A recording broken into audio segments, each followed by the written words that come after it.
Welcome class. We are dealing with chapter number 5, The Ailing Planet, The Green Movement's Role by Nani Palkhiwala. And in the last lecture, we have learned that Mr. Lester Brown,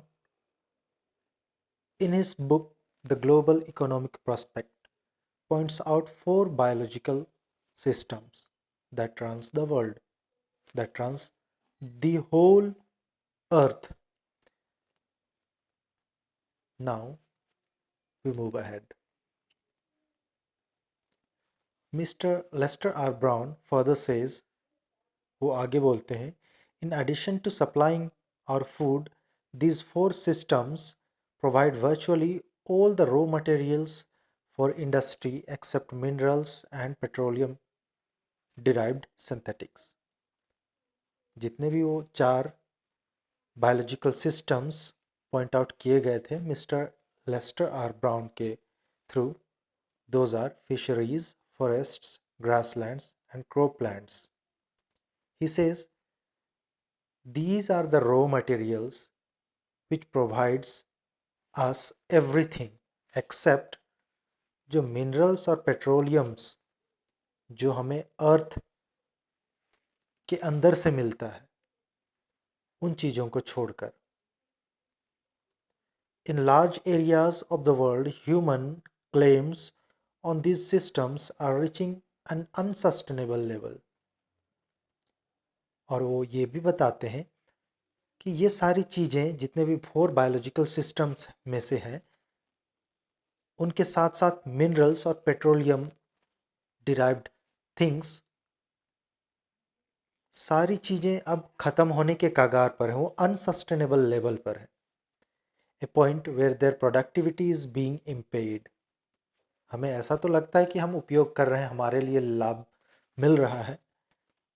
it is being used for some kind of productivity, but unknowingly हम लोग क्या कर रहे हैं, इन सारी चीज़ों को ख़त्म करते जा रहे हैं, यूज़ करते जा रहे हैं. When this happens, fisheries collapse, forests disappear, grasslands are converted into barren wastelands, and croplands deteriorated.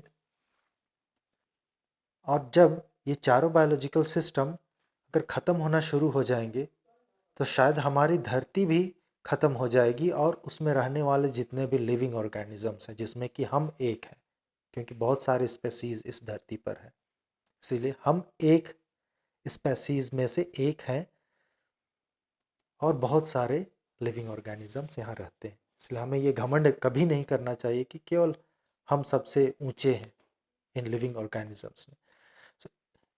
Further he says, he shows us, in a protein conscious and protein hungry world, overfishing is a very common and it is common every day.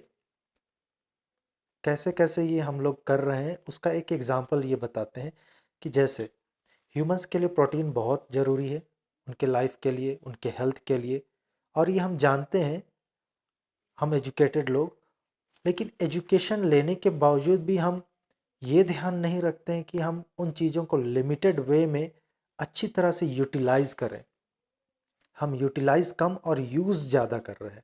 Over fishing is common every day.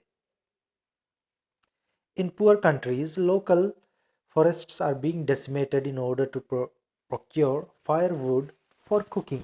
और कुछ गरीब देश हैं जहाँ पर कि अभी तक हम लोग फायरवुड का इस्तेमाल करते हैं कुकिंग के लिए, और उसी को लेकर के लेस्टर ब्राउन क्या कहते हैं, what goes under pot now costs more than what goes inside it. जलावन की लकड़ियों का दाम इतना ज़्यादा बढ़ता जा रहा है क्योंकि वो ज़्यादा मिलते नहीं हैं अब, इसीलिए उनका दाम बहुत ज़्यादा है, और जबकि अनाज का दाम उनसे कम है. वैल्यू अनाज का कम हो गया है और वैल्यू फायरवुड का ज़्यादा है क्योंकि वो जल्दी नहीं मिलता है. Since the tropical forest is, in the words of Dr. Mayers, अब यहाँ डॉक्टर मेयर्स का नाम आया है प्रोफेसर लेस्टर आर ब्राउन के बाद, तो सॉरी, डॉक्टर मेयर्स क्या कहते हैं? The power house of evolution, एक चीज को कहा गया, किस चीज को कहा गया? ट्रॉपिकल फॉरेस्ट को पावर हाउस ऑफ इवोल्यूशन कहा गया है। अब ये पावर हाउस ऑफ इवोल्यूशन को थोड़ा सा समझ लेते हैं। पावर हाउस का मतलब होता है full of energy, of evolution, evolution का मतलब होता है एक विकास का स्तर, विकास का दर, विकास की अलग अलग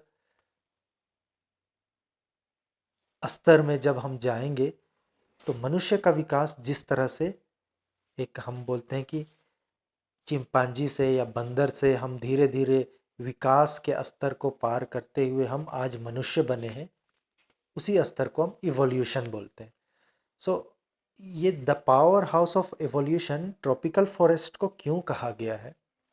ट्रॉपिकल फॉरेस्ट होते क्या है कि ट्रॉपिकल फॉरेस्ट ऐसे फॉरेस्ट हैं जहाँ पर का क्लाइमेट, जहाँ का वातावरण इतना अच्छा रहता है कि वहाँ हर तरह के ज़्यादातर स्पेसीज वहाँ पर जन्म लेते हैं और फ्लोरिश होते हैं, नरिश होते हैं।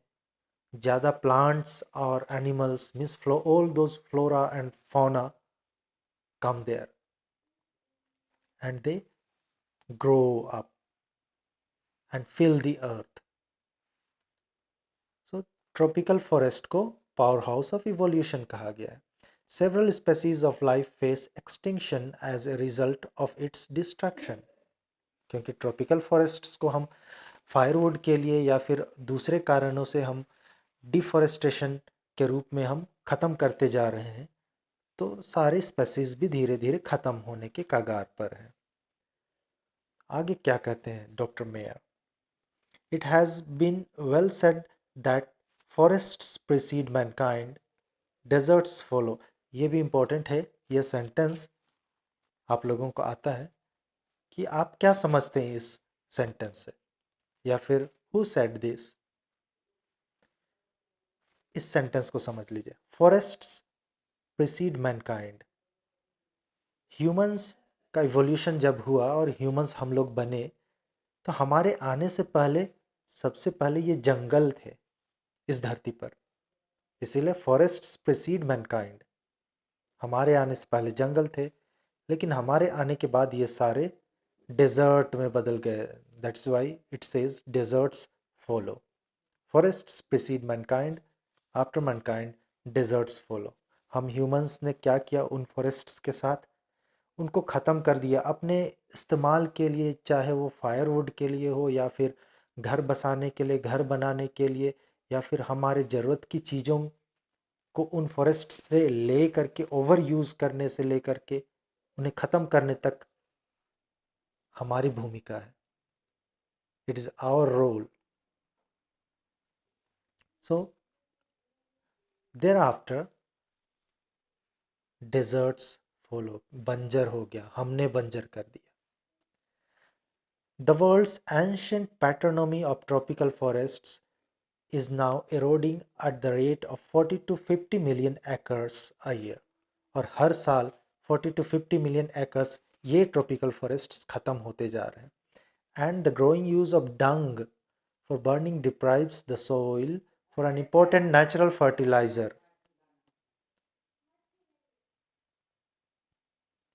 और हम जितने भी डंग हैं मीन्स एनिमल वेस्ट, उनको हम बर्निंग के लिए यूज़ करते हैं instead of firewood, but soil, soil का वो जो मेन फर्टिलाइज़र के रूप में यूज़ होता है डंग, वो हम उनके लिए नहीं बचा रहे हैं और वो हम यूज़ कर रहे हैं बर्निंग के लिए।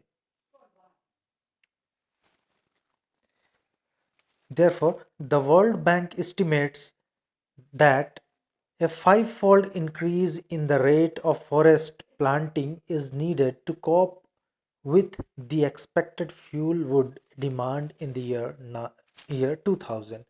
इसीलिए 2000 ईयर में, जो कि हमारा अभी 2021 चल रहा है, वर्ल्ड बैंक ने अंदाज़ा लगाया था, एस्टिमेट किया था कि 5 गुना फॉरेस्ट हम लोगों को और ज़रूरत है। लेकिन शायद ये तो 2000 की बात है, ये 2021 है।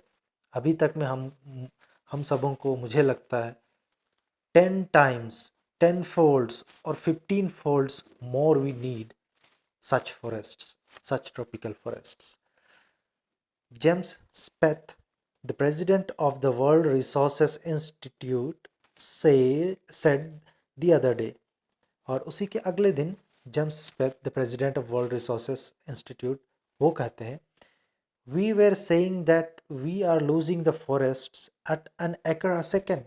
सोचने वाली बात है, एक सेकेंड में हम 1 एकड़ जंगल खो दे रहे हैं. और इसीलिए हमारे देश का एक संविधान है जिसमें कि सारे नियम हैं, जिसमें से एक अनुसूची article 48A of the constitution of India provides that, वो कहता है उसमें नियम, the state shall endeavor to protect and improve the environment and to safeguard the forests and wildlife of the country.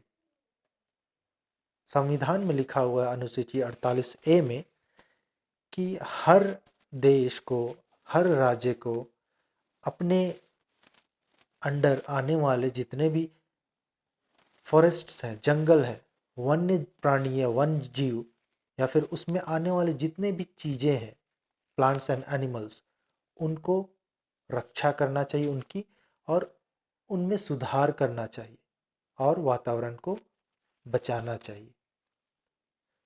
But what causes endless anguish is the fact that laws are never respected nor enforced in India. But सबसे बुरी बात क्या है कि India में laws तो बनते हैं, नियम तो बनते हैं, लेकिन उनको लागू करना और उनको डिसरेस्पेक्ट करना हम इंडियंस का काम बन चुका है. For instance, for example, the constitution says that casteism, untouchability and bonded labor shall be abolished, but they flourish shamelessly even after 44 years of the operation of the constitution. जैसे हमारे यहाँ जातिवाद, छुआछूत और बंधुआ मजदूरी, इन सबको ख़त्म करने की बात कही गई है संविधान में. हम पढ़ते भी हैं, हमने देखा भी, नियम हैं, लेकिन 44 years after also this never happens. We still see it. हम सभी जगहों पर जातिवाद, छुआछूत और बंधुआ मजदूरी अब भी हम देखते हैं देश के बहुत जगहों में, और हम बार बार ये न्यूज़पेपर वगैरह में, न्यूज़ में हम लोग सुनते रहते हैं.